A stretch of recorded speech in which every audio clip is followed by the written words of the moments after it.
The stars shone like diamonds against the black velvet of space. Admiral John Miller gazed out the viewport of the ship as it approached the massive space station.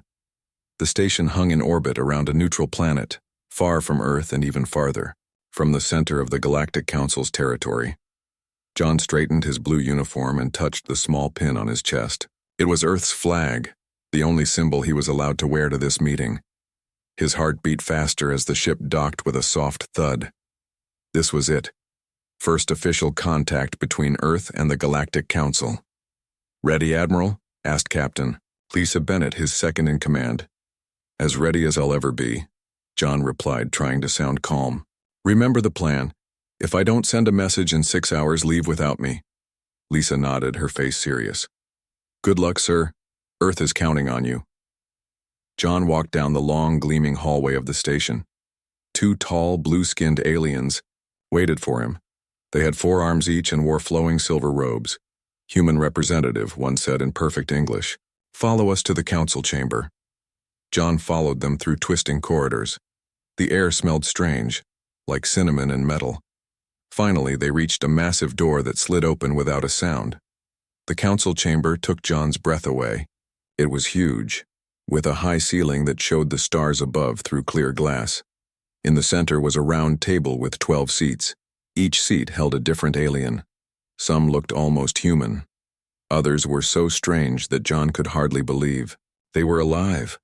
"The human approaches," announced a voice that seemed to come from everywhere at once. "Let the meeting begin." John walked to the center of the room and bowed slightly. "I am Admiral John Miller of Earth.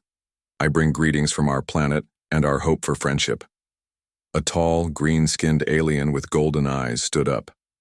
"I am Zax Toral of the Viridian Empire, leader of the Galactic Council. We have observed your planet for many years, human." John blinked in surprise. They had been watching Earth? For how long? "We have called this meeting," Zax Toral continued, "to consider Earth's place in the galaxy." Another alien spoke. This one looked like a giant red insect. "The humans are too primitive. Their technology is barely level 3. They still fight wars among themselves." "They have potential," said a small, bird-like creature. "They developed faster than light travel only 30 years ago, yet they have already established colonies on 4 planets. That just proves they are dangerous," said a blob of purple gel that somehow spoke. "They spread like a disease." John kept his face calm, but inside he was angry. They talked about humans like they were animals in a zoo. "If I may speak," John said firmly. Zax Toral waved one long-fingered hand. "Proceed. Earth comes in peace. We seek to learn from the Council and share what we know. We request membership or at least alliance status." The Council members looked at each other. Some made strange sounds that might have been laughter. "The human thinks they are our equals," said the insect-like alien. "How amusing." Zax Toral raised, a hand for silence. "Human, your species is young and violent. You have much to learn before you can join us. The Council has voted. Earth's application for membership is denied." John felt cold. This was worse than he had expected. "May I ask why?" "Humans are too unpredictable, too violent, too primitive," Zax Toral said. "This meeting is over. You will be escorted back to your ship." The 2 blue aliens appeared again at John's side. He had no choice but to go with them. The Council had made their decision, and it wasn't good for Earth. As they walked back through the corridors, someone stepped out from a side passage. It was another alien, this one tall and thin with gray skin and huge black eyes. "Human," the alien whispered. "I am Vreen of the Acrylians. I must speak with you." The blue escorts looked annoyed, but stepped back. 2 minutes, one said. Vreen leaned close to John. "The Council lies. They fear humans because you learned too quickly. They plan to quarantine your solar system." "Quarantine?" John asked, shocked. "What does that mean?" "They will place energy barriers around your system. No ships in or out. It begins in 3 galactic months." "Why are you telling me this?" John asked. Vreen slipped something into John's hand. It was a small crystal that glowed faintly blue. This contains proof. My people once faced the same fate. Now we serve the council as slaves in all but name. I cannot help more, but perhaps you can save your people. Time's up, said one of the blue escorts. John quickly pocketed the crystal. Thank you, he whispered to Vreen. Back on the ship, John sat alone in his quarters, turning the crystal over in his hands. How could he access the information inside? Earth scientists would have to figure it out. Set course for Earth, he told Lisa. Maximum speed. Did the meeting go that badly, she asked. Worse than we imagined, John said. The council isn't just rejecting us. They're planning to imprison us. The journey back to Earth took 3 weeks. John spent most of it trying to understand the council and their plans. Why would they fear humans so much?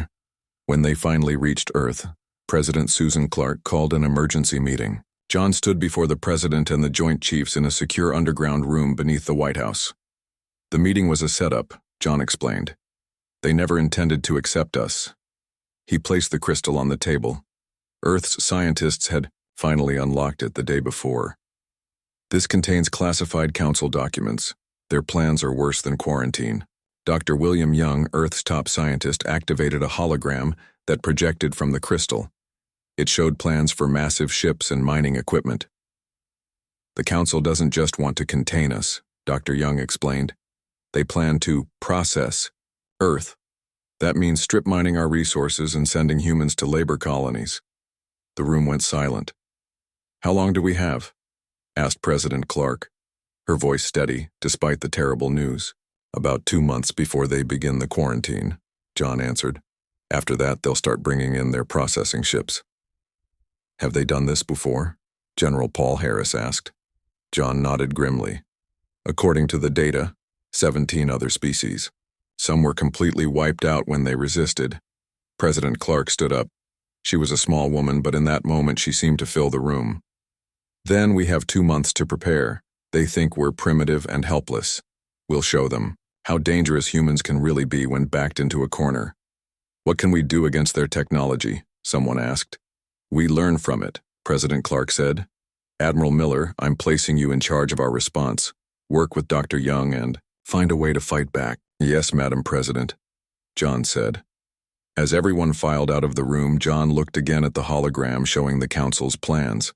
Earth faced its greatest threat ever, but for the first time, all the nations of Earth had a common enemy. Will they find a way, he promised himself. Somehow we'll find a way. The next 8 weeks passed in a blur of activity. For the first time in history, Earth's nations worked together without fighting. The threat from the stars united everyone. Dr. Olivia Wright sat in her lab beneath the Rocky Mountains. Around her 50 of Earth's best scientists worked day and night. They studied the small pieces of alien technology that humans had collected over the years from secret contacts and crashed ships. I think I've got something, Olivia said, looking up from her computer. Her red hair was messy, and dark circles showed under her eyes. She hadn't slept in 2 days. Dr. Sam Peters rushed over. What is it? Olivia pointed to her screen. The council ships use quantum communication. They send messages instantly across space. But look at this pattern in the code. Sam studied the screen. They all use the same base frequency? Exactly, Olivia said with a tired smile. It's like they all use the same password. If we can break it, we can listen to their messages. Maybe even send fake ones. Across the globe, other teams worked on different projects. In a secret base in Siberia, engineers built new weapons using what they learned from the alien tech. In underwater labs in the Pacific, scientists created special shields that might stop council weapons. At the United Nations building in New York, President Clark met with world leaders every day. Today they gathered around a large table, faces grim. The Chinese space fleet is ready, said President Lee. 30 ships with the new hybrid engines. India adds 25, said Prime Minister Patel, all armed with the plasma cannons. Europe has 40 ships, Chancellor Schmidt reported, and our scientists have made progress on the shield technology. President Clark nodded. The United States has 55 ships ready. That gives us 150 ships total. General Harris stood up. According to the Council data, they'll send at least 10 times that many. We're still outnumbered. Then we need to be smarter, President Clark said. Admiral Miller, what's the status of Project Horizon? John, who had been quietly listening, stepped forward. Commander Alan Rodriguez reports the Europa base is almost complete. If Earth falls, at least some of us will survive there. Europa was one of Jupiter's moons. Far from Earth, it was the perfect hiding place for humanity's backup plan. And the diplomatic efforts, asked President Clark. Catherine Lee, Earth's top diplomat, cleared her throat.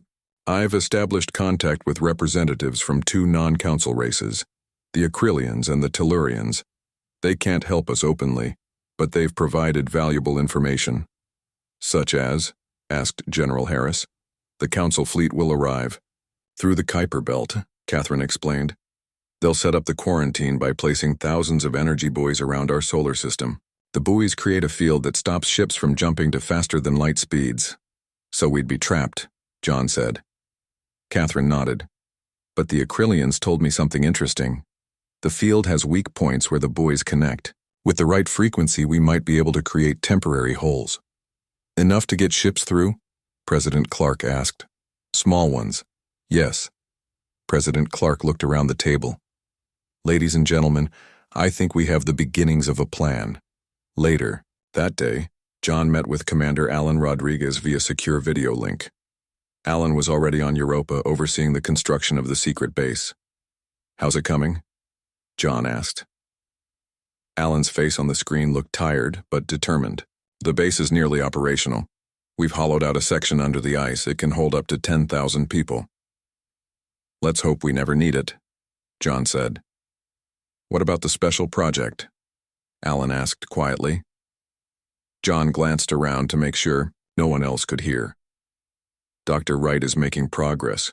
If it works, we might have a chance. And if it doesn't? John's face grew serious. Then Horizon is humanity's last hope. In another part of the mountain complex, Catherine Lee spoke with an alien face on a screen. The alien looked like a tall, thin human with gray skin and huge black eyes. An Acrylian. The Council grows suspicious, the alien said. They've increased. Patrols near Earth. How much time do we have, Vreen? Catherine asked. 2 weeks, maybe less. Grand Admiral Dozren will lead the fleet. He is Kral, a warrior race. He will show no mercy. Catherine rubbed her tired eyes. We've identified 17 humans living on Council worlds. They're ready to help when the time comes. Vreen looked surprised. Humans have been living among us. How is this possible? We're very good at blending in when we need to, Catherine said with a small smile. Your translation technology helps. When everyone speaks the same language, it's easier to hide in plain sight. You continue to surprise me, Vreen said. Perhaps that will save you. The call ended and Catherine went to find John.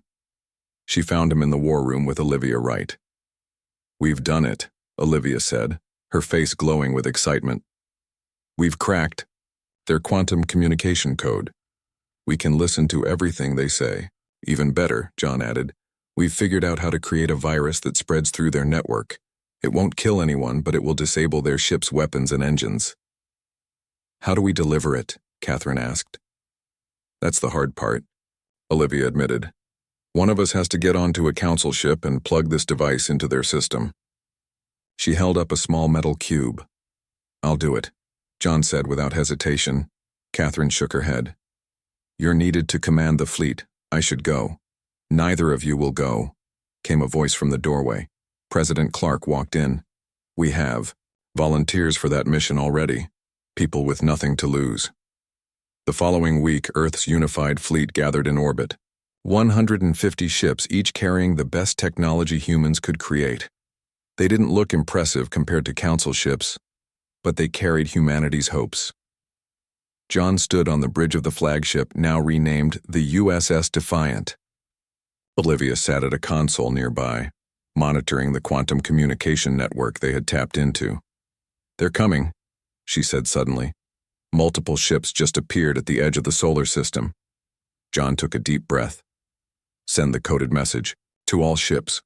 Operation Trojan Horse begins now.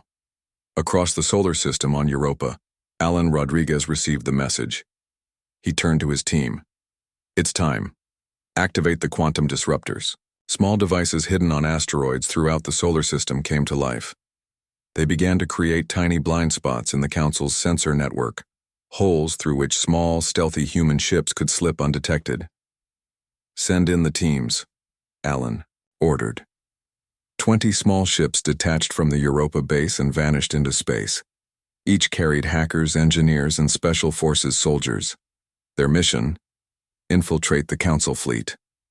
Back on the Defiant, John watched as the Council fleet appeared on their screens. Over 1,500 warships led by a massive flagship. All ships, battle positions, John ordered. Remember the plan. Make it look good, but don't take unnecessary risks. The human fleet moved to defend Earth. The trap was set. Now they just had to wait for the Council to walk into it. The Council fleet filled the view screen. Their ships were huge and sleek, glowing with strange energies. The largest was the flagship, 10 times the size of Earth's biggest vessel. It moved to the center of the formation. They're hailing us, Olivia said from her station. John nodded. Put it through. The screen changed to show the face of an alien. He had red skin with bony ridges and small horns. His eyes were yellow with narrow pupils. I am Grand Admiral Dazran of the Kral Dominion, commanding the Council quarantine fleet, the alien said.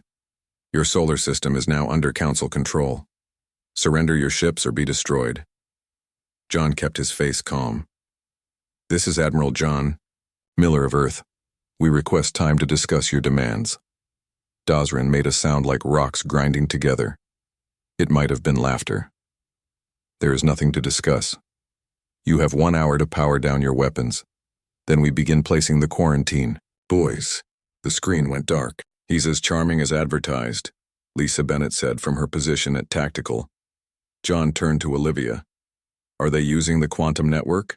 She nodded. All their ships are connected. They're sending orders to begin surrounding the system. Perfect, John said quietly. Send the coded message to President Clark. It's time for her broadcast. On Earth, President Clark sat in the Oval Office. Cameras were set up to broadcast her message across the planet and into space. People of Earth, she began, her voice strong and clear. The Galactic Council has arrived with overwhelming force. After careful consideration, I have decided that resistance would only lead to unnecessary loss of life. She paused, looking directly into the camera. Therefore, I am ordering all Earth forces to stand down. We will comply with the Council's quarantine while we negotiate for better terms. What the Council didn't know was that her message contained hidden codes. To the thousands of special devices placed throughout the solar system, it said, activate.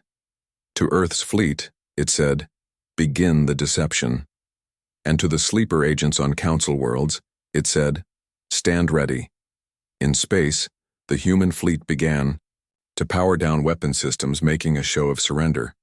Council ships moved past them, deploying thousands of small buoys in a vast sphere around the solar system.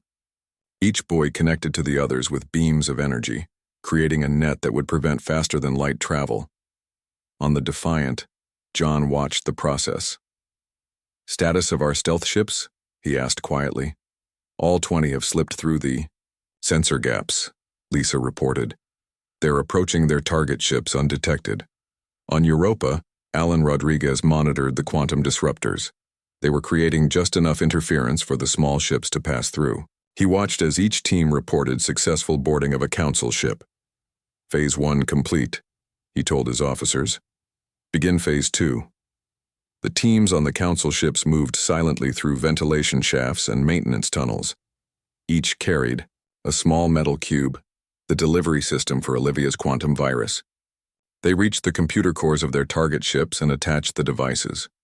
On the Council flagship, Grand Admiral Dazran watched with satisfaction as the quarantine net took shape. The humans surrender too easily, he told his second-in-command. I expected more resistance. They are primitive. the other Crawl replied. They know they cannot win. Perhaps, Dazren said. Still, I don't trust them. Order all ships to maintain battle readiness. His order went out across the quantum network, but unknown to him, each message now carried a hidden passenger, Olivia's virus. On the Defiant, Olivia watched her screen, with growing excitement. The virus is spreading. It's moving through their network faster than we expected. John leaned over her shoulder. How long until it takes effect? About 5 minutes, she said. Once it reaches critical mass, it will activate simultaneously on all infected ships. John straightened up. All crews prepare for Phase 3. The moment their ships lose power, move in and secure your targets. The minutes ticked by slowly. On the Council flagship, Dazren was giving orders for the next phase of the quarantine when his ship suddenly shuddered. What was that? He demanded. His officers checked their stations. Sir, we're losing power. Weapon systems are shutting down. Dazren slammed his fist on his command chair. How is this possible? Check the network. The network is the problem, his communications officer said. Some kind of virus is spreading through it. Across the Council fleet, the same scene played out. Ship after ship lost power to weapons and engines. Their life support and artificial gravity still worked. The virus was designed to disable, not kill, but they were effectively dead in space. On the Defiant, John watched with grim satisfaction. All ships execute Phase 3. Secure the Council vessels. The Earth fleet powered up again and moved quickly to surround the drifting Council ships. Boarding parties launched from each human vessel, heading for the vulnerable alien craft. Meanwhile, thousands of light-years away on the Galactic Council homeworld of Centralis Prime, the sleeper agents activated. For years they had lived and worked on Council worlds, gathering information and waiting for this moment. Major Frank Martinez removed his disguise in his apartment on Centralis Prime. Gone was the holographic mask that made him look like a member of the Viridian species. He opened a hidden compartment in his wall and took out a small box.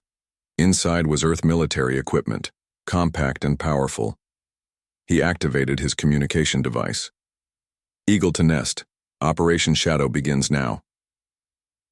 Across the capital city, 20 other humans acknowledged his signal. They had been placed strategically, some working in government offices, others in transportation, a few in security. All had access to critical systems. Frank's target was the Central Archives, the repository of all Council knowledge. If they could secure it, Earth would have access to the entire history and technology of the Council. He put on a maintenance worker's uniform and headed out. The streets were busy with aliens of all types. None suspected that humans walked among them. At the same time, on the edge of Council space, a diplomatic ship approached Centralis Prime. Inside, Catherine Lee prepared for the most important negotiation of her life. With her was evidence gathered from the Central Archives by Frank's team, evidence that would shock the galaxy. Back in Earth's solar system, the battle was going better than expected. Most Council ships had been secured without fighting. Their crews were surprised and confused by the sudden failure of their technology. John Miller and a security team boarded the flagship. They found Dazren in the command center, surrounded by his officers. The Crawl Admiral towered over the humans, his red skin darkening with rage. "What have you done?" he demanded. "We've introduced you to a human concept," John said calmly. "We call it a computer virus. Your quantum network made it very easy to spread." "Impossible," Dazren growled. "Your technology is too primitive." "We learn fast," John replied. "Now you and I are going to have a conversation about the future of Earth and the Council." Dazren looked like he wanted to attack, but the human security team had weapons trained on him. Finally, he sat down. "You cannot hope to defeat the entire Council," he said. "This small victory means nothing." John smiled. "This isn't a small victory, Admiral, and it's not just happening here." He nodded to Olivia, who activated a screen. It showed Catherine's diplomatic ship approaching Centralis Prime. Then it switched to show Frank and his team entering the Central Archives. "Right now," John explained, We're taking control of your most precious resource, your knowledge, and soon the entire galaxy will know what that knowledge contains. Dosran's yellow eyes widened as he realized the true scale of the human plan. You wouldn't dare. Watch us, John said. Earth is done being pushed around. Catherine's diplomatic ship entered orbit around Centralis Prime. The planet below was a marvel of alien engineering. Vast cities spread across its surface, connected by gleaming transportation tubes. Flying vehicles moved in perfect order through the sky. They're hailing us, said her pilot. Catherine smoothed her dark blue suit and nodded. Put them through. A stern-faced Viridian appeared on screen. Unidentified vessel, you are not authorized to approach Centralis Prime. Leave immediately, or be destroyed. This is Ambassador Catherine Lee of Earth, she replied calmly. I bring urgent information for the full Galactic Council. The Viridian's golden eyes narrowed. Earth is under quarantine. Your presence here is impossible. Clearly not, Catherine said with a small smile. I request an emergency session with the Council. The matter concerns evidence of crimes against multiple species. What evidence? What crimes? The Viridian demanded. I'll only discuss that with the full Council. The screen went dark as the Viridian cut the communication. They'll try to shoot us down, said the pilot nervously. Catherine shook her head. No, they're too curious now. They'll want to know how we got here and what evidence we have. Sure enough, a few minutes later, the Viridian reappeared. You are granted temporary landing permission. Security forces will escort you to the Council chamber.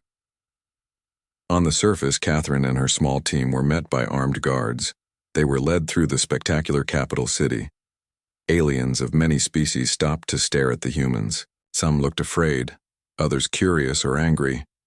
Meanwhile, Frank Martinez and his team worked quickly in the central archives. The building was enormous, with data storage systems beyond human understanding. But they had studied the layout for years and knew exactly where to go. Security systems are down, reported Alex Scott, Frank's tech expert. I've looped the camera feeds. We have 20 minutes at most before someone notices. Frank nodded. Get everything you can from Section 87C. That's where they keep records of the species processing program. While Alex downloaded data, Frank's communicator beeped. Eagle here, he answered. Falcon speaking, came a woman's voice. We've secured the broadcast center. Ready when you are. Good work, Frank said. Stand by for the data package. In another part of the city, Carol Wright, call sign Falcon, sat in the main control room of the Galactic News Network. Her team had taken over the facility with surprising ease. The Council rarely used physical security, relying instead on technology that the humans had learned to bypass. Carol looked at the screens in front of her. They showed news feeds going out to every corner of the galaxy. Soon, those feeds would carry a very different message. In the council chamber, Catherine stood before the 12 council members. They looked down at her from their elevated seats, their faces showing various degrees of confusion and anger. How did you escape the quarantine? Demanded Zax Toril, the Viridian leader. That's not important right now, Catherine replied. What matters is what we found in your central archives. You breached our archives, gasped a bird-like council member. Catherine nodded. We found records of your true activities. For centuries, you've been processing what you call primitive species, stealing their resources, relocating the survivors to labor colonies. Zax's Toril stood up. These are internal council matters. You have no right. We have every right, Catherine interrupted. You plan to do the same to Earth, and we have proof that you've done it to 17 other species before us. She activated a small device. Holographic images appeared in the air, showing council ships stripping planets of resources. Other images showed alien beings being herded into transport ships. These are your own records, Catherine said. Your own documentation of what you call processing, but what any decent being would call genocide. The council members looked at each other nervously. Some seemed genuinely shocked, suggesting they hadn't known the full truth. This is taken out of context, Zaxa Toril insisted. The council relocates primitive species for their own protection, Is that what you told the Drani? Catherine asked. Before you reduced their population from 9 billion to less than 1 million? Or the Jaxarians whose planet you stripped down to the bedrock? She walked closer to the council table. Right now, similar evidence is being broadcast across every planet in council space. Your own people will see what you've done in their name. In the central archives, Frank and his team finished downloading the data. Package complete, Alex announced.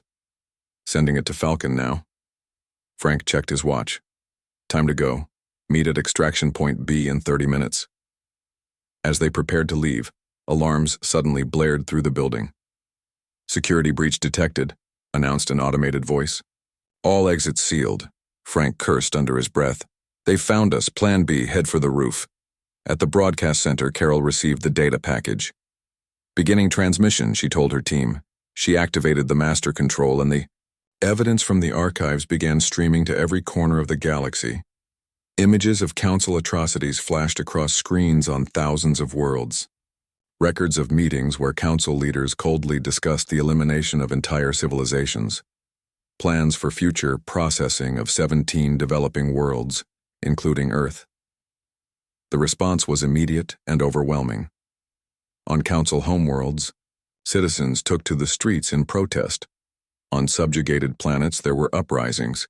Ships of the council navy received the broadcasts, and many crews refused orders to suppress the protests. Back in Earth's solar system, John Miller watched the events unfold from the captured council flagship. Beside him, Grand Admiral Dazren sat in stunned silence. This is the end of the council as you know it, John told him. But it doesn't have to be the end of peace in the galaxy. Dazren looked up, his yellow eyes filled with confusion. Why, didn't you just destroy us? You had the ability. Because that's not who we are, John replied. Humans can be violent when threatened, yes. But we prefer to build rather than destroy. We want a galaxy where all species are treated with respect, not just the powerful ones. On the bridge of the Defiant, Olivia monitored communications from across the galaxy. It's working, she told Lisa Bennett. 11 council colonies have declared independence already. The council fleet is in chaos. Half their ships have mutinied. Lisa smiled. I never thought we'd actually pull this off. John believed we could, Olivia said. That's why we followed him. On Centralis Prime, the council chamber had erupted into chaos. Some council members were shouting at each other. Others were trying to contact their homeworlds. Zax Toril pointed at Catherine. Arrest her. This is treason against the council. The security guards didn't move. They had seen the broadcasts too. Catherine stood her ground.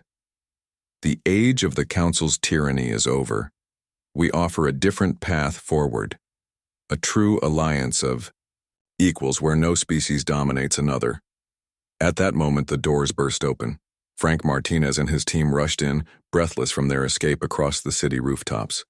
Ambassador, Frank said with a nod to Catherine. Sorry we're late. Had a bit of trouble at the archives. Perfectly timed, Major, Catherine replied. She turned back to the council. These humans have lived on your worlds for years. They learned your languages, studied your cultures. We wanted to understand you before we judged you. Impossible, whispered one of the council members. We would have detected them. Humans are very good at adapting, Catherine said. It's our greatest strength, and now we offer to help the galaxy adapt to a new reality. Outside the council building, a massive crowd had gathered. The broadcasts had reached everyone on Centralis Prime. Among the crowd were representatives of many species that had suffered. Under council rule, Grand Admiral Dazren's flagship suddenly appeared in orbit above Centralis Prime. It had made the faster-than-light jump from Earth's system, guided by John Miller and operated by a mixed crew of humans and council species, who had joined their cause. On the flagship's bridge, Dazren looked at the view screen showing the chaos on his homeworld. What happens now? He asked John. Now we rebuild, John replied. Together. Dazren was silent for a long moment. Then he did something no human had seen before. He bowed his head. My people, the Crawl, were once warriors with honor. Somewhere, we lost our way. Perhaps it is time to find it again. John offered his hand, a human gesture of agreement. After a moment's hesitation, Dazaren took it. Below, in the council chamber, Catherine received word that the flagship had arrived.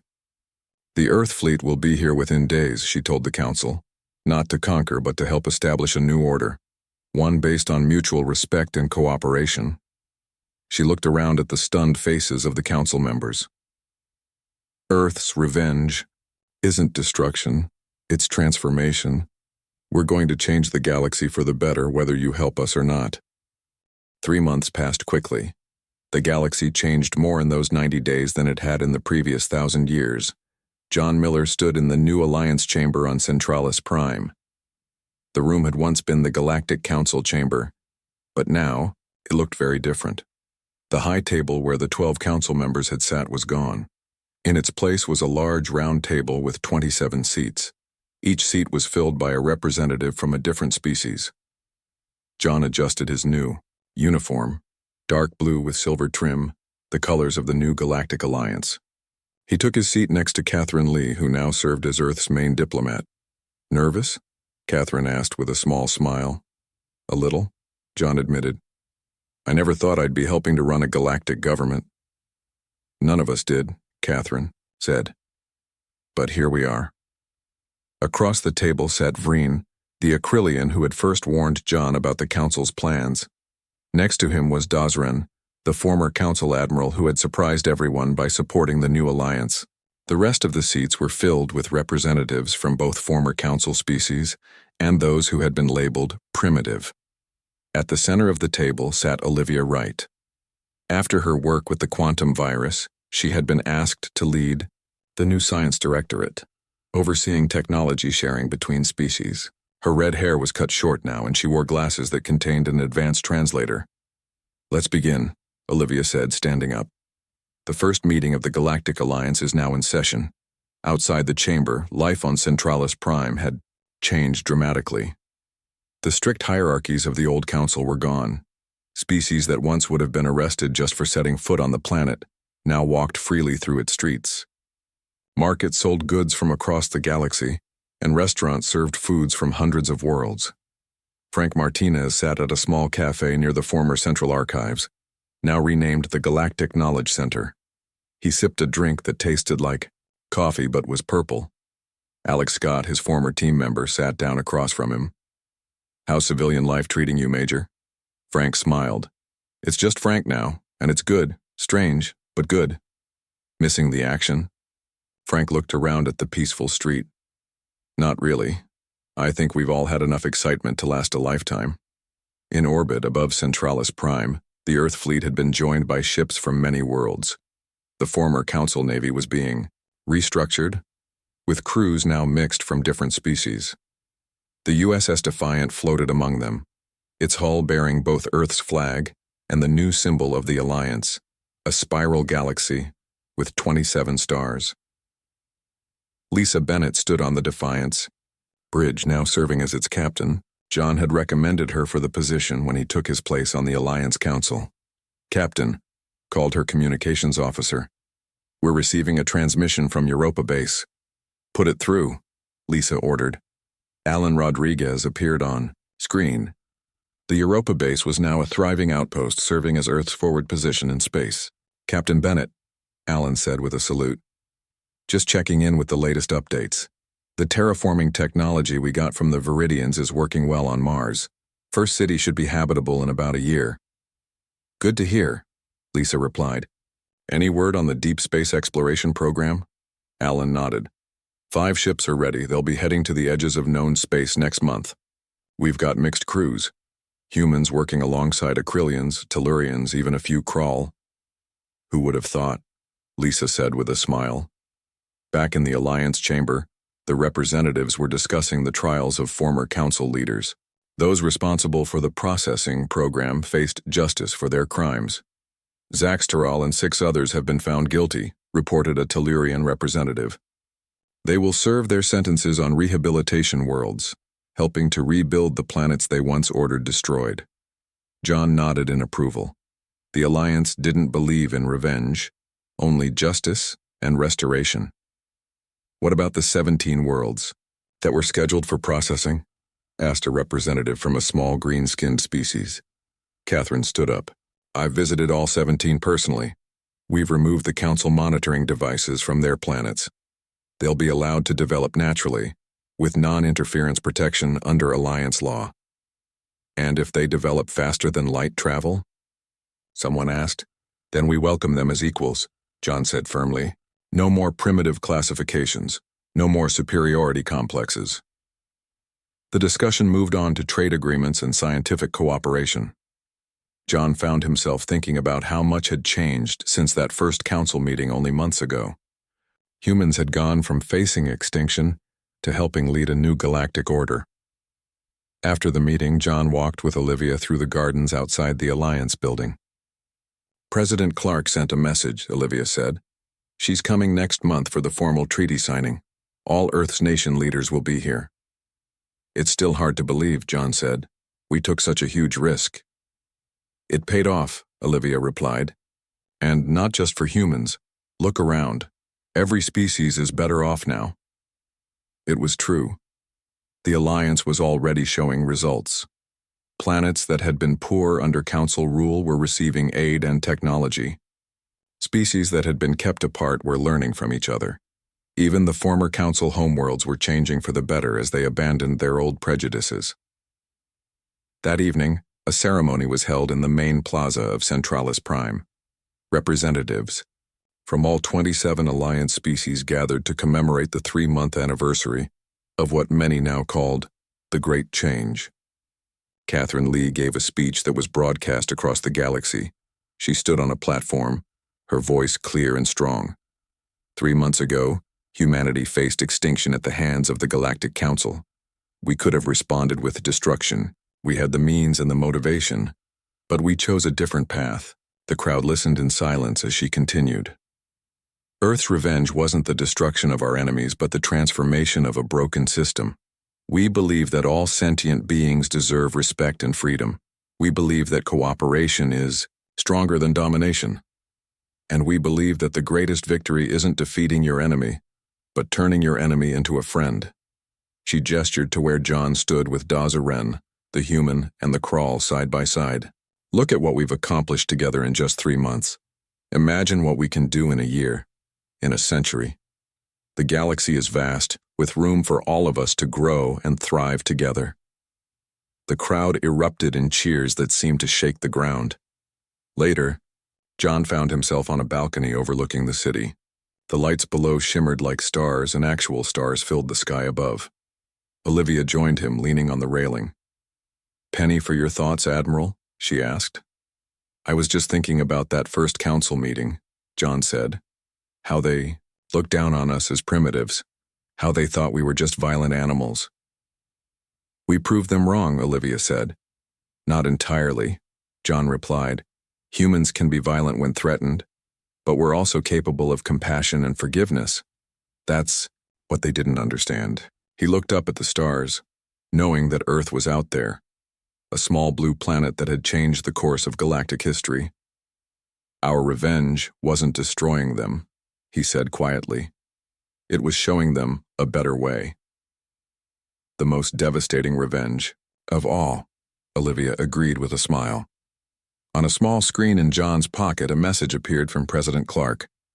"Final treaty approved by all Earth nations. Humanity officially joins the Galactic Alliance next week. Thank you, John. You've given our children the stars." John closed the message and looked back at the night sky. The old council had thought humans were too unpredictable, too dangerous to join galactic society. They had been right about one thing: humans were unpredictable. No one could have predicted that Earth's devastating revenge would be to create a galaxy better than the one that had tried to destroy it. And that, John thought with satisfaction, had left the former council truly speechless.